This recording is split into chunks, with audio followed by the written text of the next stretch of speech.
Well, today we're having our annual DWI Awards luncheon where we award law enforcement personnel, judges, prosecutors, assistant district attorneys who have really led the fight against DWI.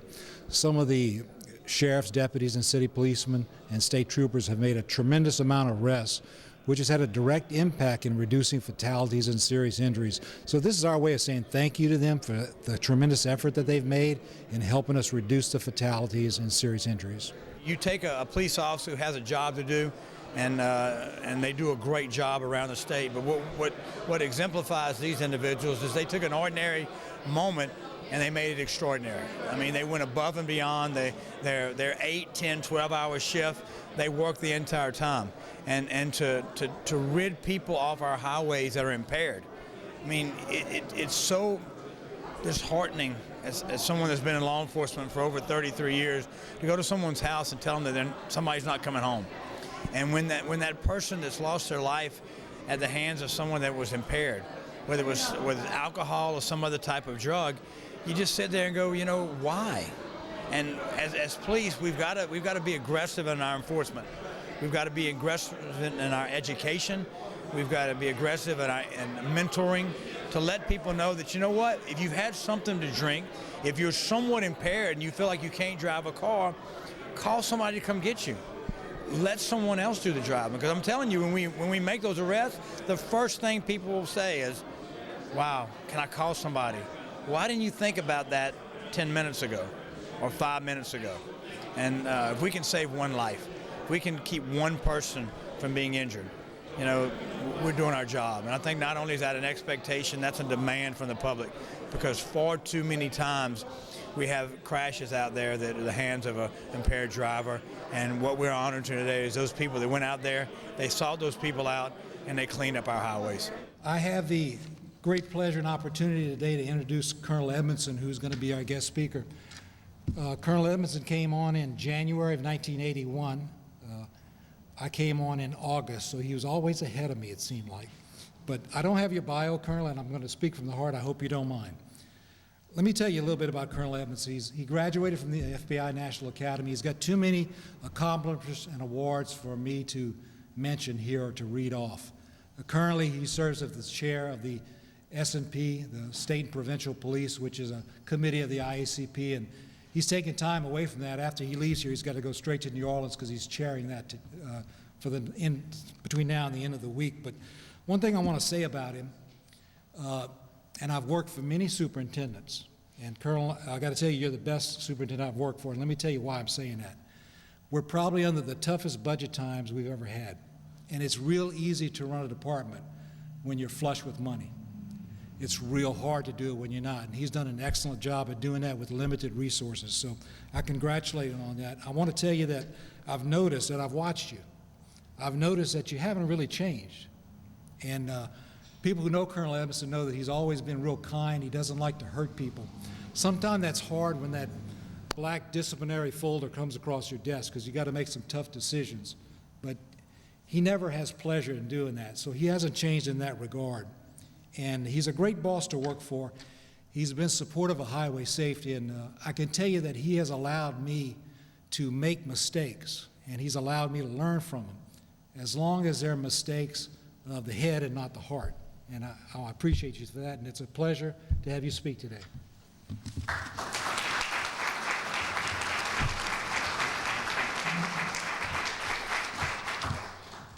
And I think they're going to go ahead and start serving dinner, so please don't worry about me talking. Y'all go ahead. These people are probably hungry. Yeah. First of all, it's a privilege and an honor for me to be here, to look out in the audience and see so many people that I've grown up with, so many people that I'm so respectful of. My dear friends, the sheriffs, my dear friends as chiefs, and the state agencies that we have. I believe we're here recognizing 14 agencies, 13 individuals, a judge, a district attorney, and an assistant district attorney. For simply doing our job. And I think that's a remarkable deal. I think as individuals, we all have the opportunity every single day. We live an ordinary life. We get a special gift every single morning. But those individuals that we identify here today, those individuals took that simple morning, that took that chance to to be extraordinary. And I think by being extraordinary means you have to do a little bit more. To be an effective leader, you've got to learn and understand how to be led.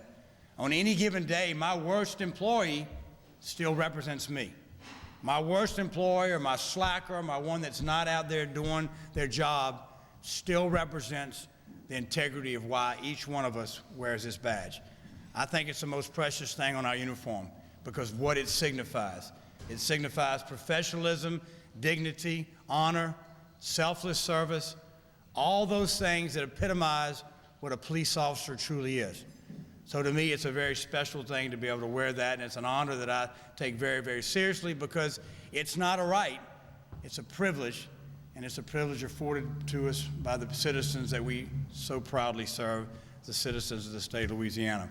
You know, when I sit here and see and think about DWIs, and I look back in my 33 years as a Louisiana State Trooper and about 3 years prior to that as an East Baton Rouge Parish Sheriff's Deputy while I was attending before graduating for LSU, I will never forget, I've probably made 150 to 200 death notifications, but one that is so vivid in my mind, even as I stand here today, was an opportunity where I was going to a person's house in the central region here in, outside of Baton Rouge, but in East Baton Rouge Parish, and it was about 5:10 in the morning. I was going to a home to be able to tell a family that their daughter wasn't coming home, that she and a friend of hers were involved in a crash. For whatever reason, they were partying in Baton Rouge.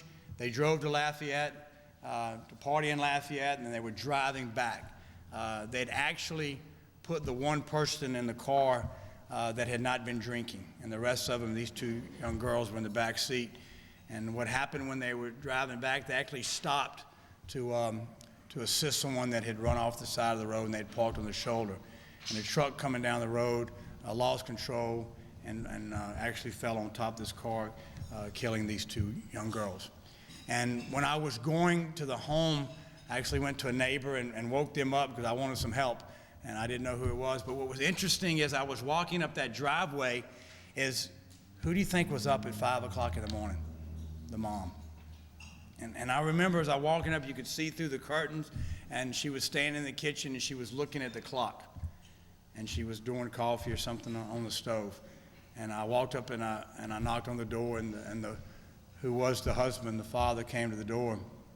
And I went into dealing with death, how I do. I lost a little brother when I was 5 years old. He was 3.5. So I saw the effect it had on my parents and on my grandparents, and I just vividly remember that. But as I looked and talked to that husband, you know, when you go to the door, y'all know that. When we knock on somebody's door, it's not for a good reason, and certainly wasn't there that morning, but don't they want to talk to you? Come on in, let's have some coffee, you know, what's going on? They know we're not there for good things. It's unfortunate. We'd love to be able to go to someone's home at 3 o'clock in the morning, knock on the door. They think we were crazy, but to be able to tell them, hey, we're out here patrolling, and just want to know that you're safe. But as I talked to that husband and the wife joined us, I looked up on a little stairwell on the top, and there was a little boy, 8 years old, and he's listening to me tell his parents that his sister is not coming home, a sister that he only had a few short years with. I looked to the left of him, to my right, and there was an older girl that was actually a senior in high school, getting ready to graduate and go to college, and was going to live with her sister. Again, a life cut short. And so many of these ones that we go to, and we sit there and we look back at these crashes, and we see the impairment. We've reached a point in Louisiana now where we attacked, as sheriffs and chiefs and myself, we attack the culture of what goes on our highways out there. For the first time in history, we've actually dropped below 50% of the number of fatalities out there that are alcohol or DWI or impairment related. So that's the good thing.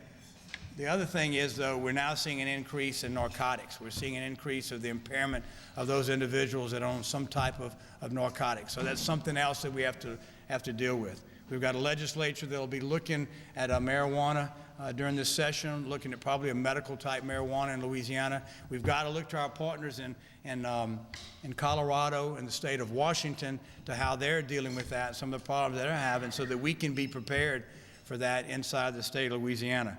It's incredible now to go to a DWI checkpoint, and you don't just see one agency there. You now see multiple agencies there. That partnerships, you know, I say this all the time, but it's true. The public could care less the color of our uniform, the shape of our badge. They just want to know when they call us that we're going to be there.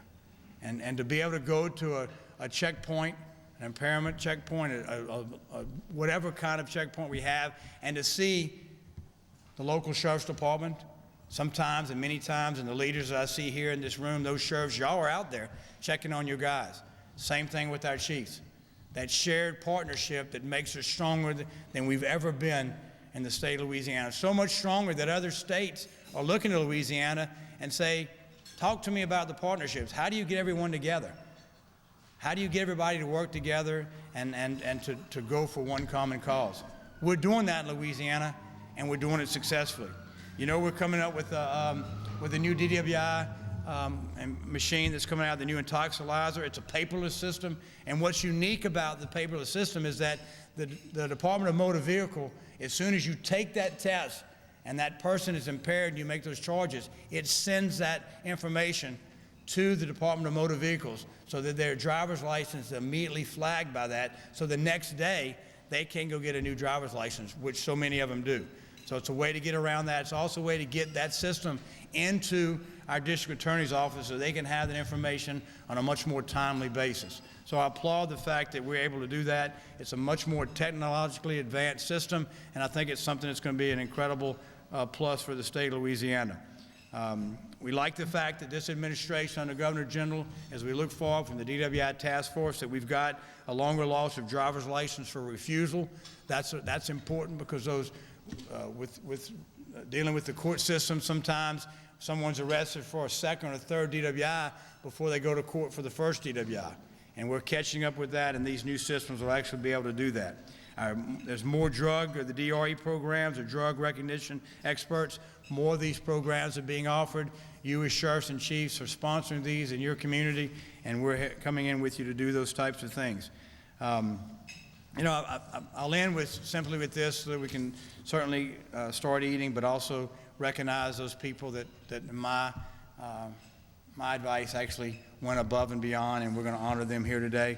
I had a chance this past weekend dealing with human trafficking, which you're all involved in now, and we're all working together in that. But I had a chance to go out to a remote location where these young ladies that are being rescued, we bring them to, or they're brought to, and they can actually start the process of rebuilding their lives. And what was interesting in sitting there and talking to this young lady, she was 30 years old. She had been involved in human trafficking, where she was taken from her home since the age of 14. And she was telling me some of the stories. And what was interesting was the fact that I said, did you ever reach your hand out to try to get someone to help you? And she said, when I reached my hand out, the only person there to take it was those that were abusing me. Another situation with a young girl who was 16 years old, and I told her, I said, you look so young. I mean, she lowered her head and she goes, that only made me more valuable. More people wanted me. And what I'm here today to tell you thank you is that 6.5 years ago, I reached my hand out to you as sheriffs, you as chiefs, you as leaders, and I said, please help me to be the best I can as superintendent. Help me give you the resources that I have that you may not have, or some of you have resources that I don't have. Let's share those. Let's share databases so that police officer at 3 o'clock in the morning, 3 o'clock in the afternoon, when they need that information, it's there. They don't have to go to 4 or 5 different databases to do that. Help me build a radio system that we can truly talk from Shreveport to New Orleans, from Monroe to Cameron Parish. You and I have been able to accomplish that. So thank you for 6.5 years ago when I reached my hand out. Y'all were there to take me in and to make me a better superintendent. Congratulations on the awards that we'll deliver here today. Thank you for the job that you do every single day to make Louisiana safe. Many of you out there I see are repeat offenders here. That's a good thing. because you found the ability to do something right, and you simply keep doing that. So again, thank y'all, congratulations, proud to be here. The first awards to be given out today are the awards for department. Beginning with sheriff's departments, the first agency to receive an award is the Plaquemine Parish Sheriff's Office.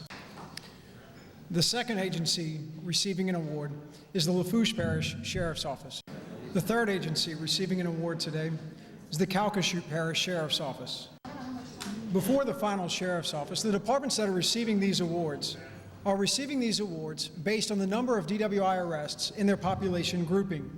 And the final Sheriff's Office receiving an award is the Jefferson Parish Sheriff's Office.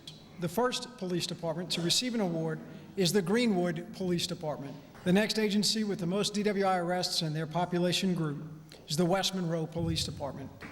The next police agency receiving an award is the Alexandria Police Department. Next police agency receiving an award is the Bossier Police Department. The Lafayette Police Department. Chief Jim Kraft of the Lafayette Police Department is also the Vice Chair of the Highway Safety Commission, so congratulations to you as well as your department, Chief. The next agency being recognized is the Baton Rouge Police Department.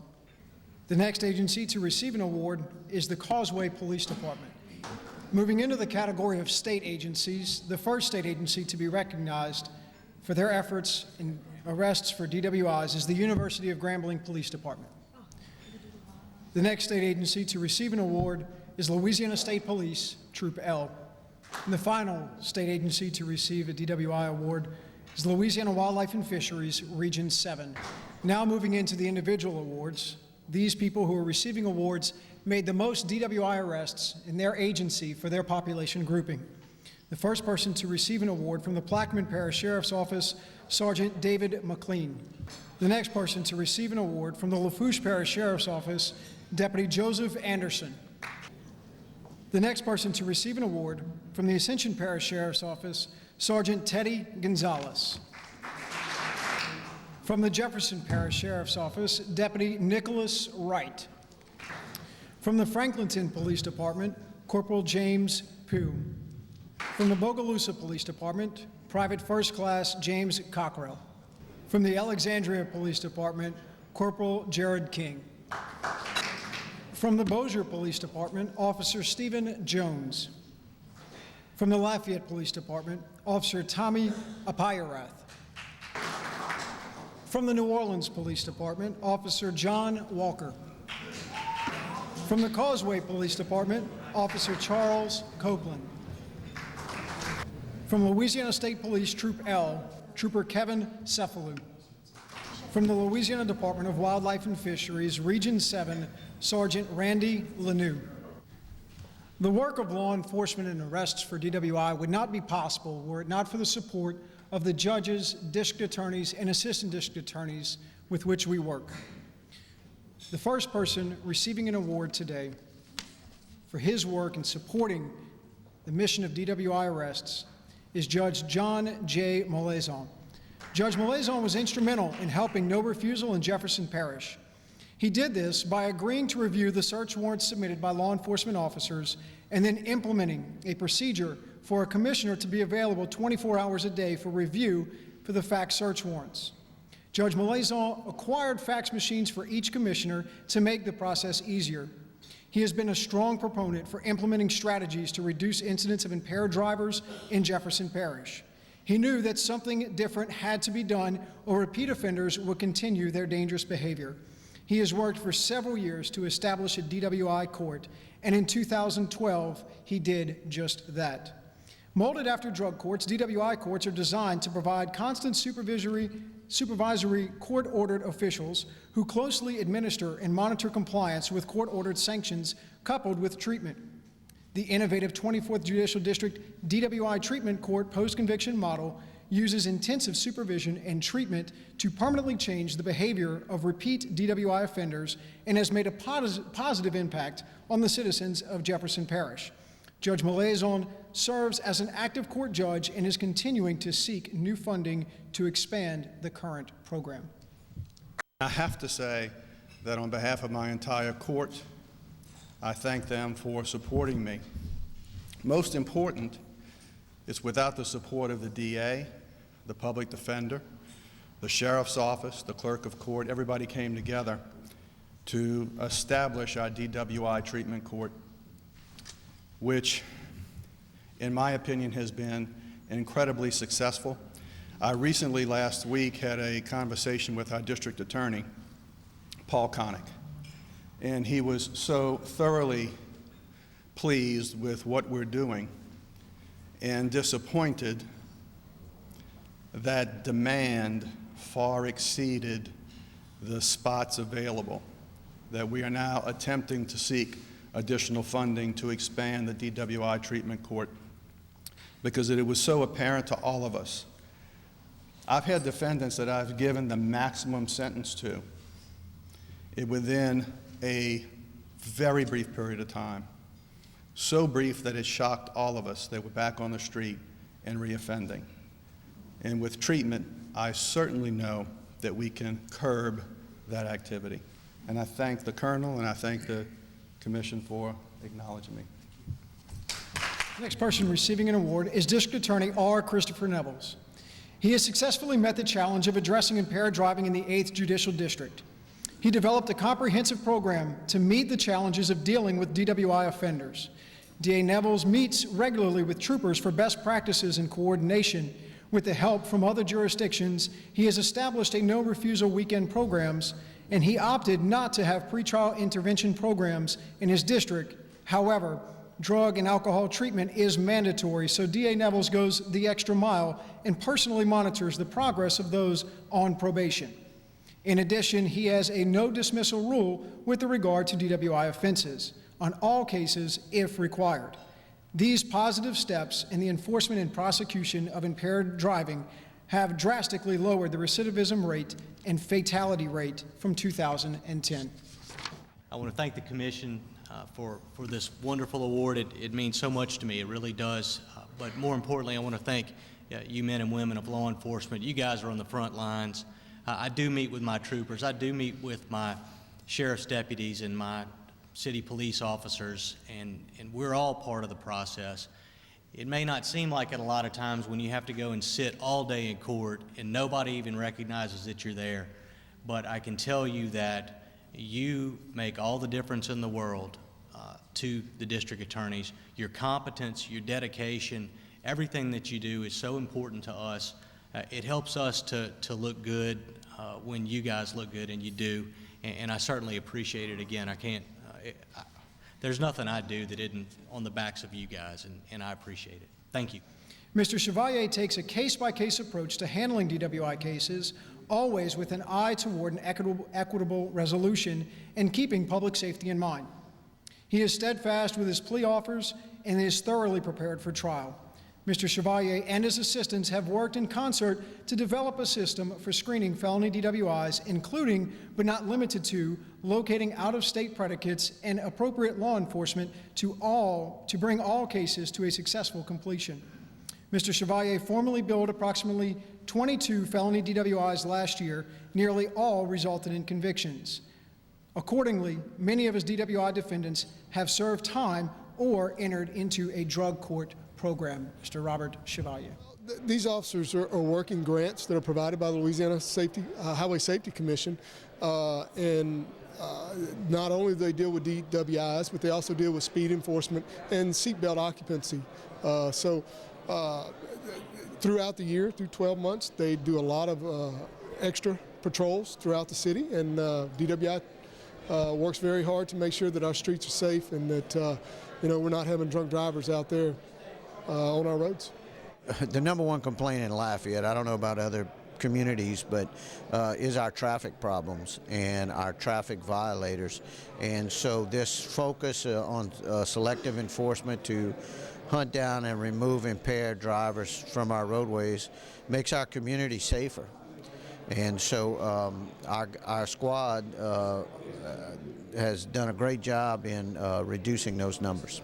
We're turning a corner, I believe, in a long history in Louisiana of lax prosecution for driving while intoxicated, and trying to change the reputation of the state as one that's easygoing on that to one that's more of an enforcement-related and state. We can do our job as police officers to enforce the laws and to be aggressive on those. But I think it takes a whole partnership, and that's why we honored a judge here today. It's very much involved in DWI court. We honored an assistant district attorney that's really instrumental and aggressively taking these cases to court. And then we identified a district attorney who has turned around stuff in his area to make a difference in prosecution of DWI cases. So when you take all those groups together, it's a partnership that makes a difference. So it's mentoring the public that this is not acceptable. Let someone else do the driving, to make sure they understand that we're killing people, we're injuring people in Louisiana, and we can stop that. We can do something about it. And then from an enforcement standpoint, to go out there and say, look, we're enforcing it. So that alone is a deterrent to people from doing that. So I don't want to underestimate the effect of Mothers Against Drunk Driving. They have been the voice of enforcement and intervention strategies for many years. Early on in their existence, they were discounted as people who were maybe radical with an agenda, but they have proven that they are not radical with an agenda, that they are an important public safety partner, and they have done a tremendous job in bringing not only an awareness, but legislative changes that have made the enforcement of impaired driving much easier and much more effective. Where can people get more information? The Louisiana Highway Safety Commission. You can go to the state police website, lsp.org, or Louisiana Highway Safety Commission also has a website with that information. Don't drink and drive.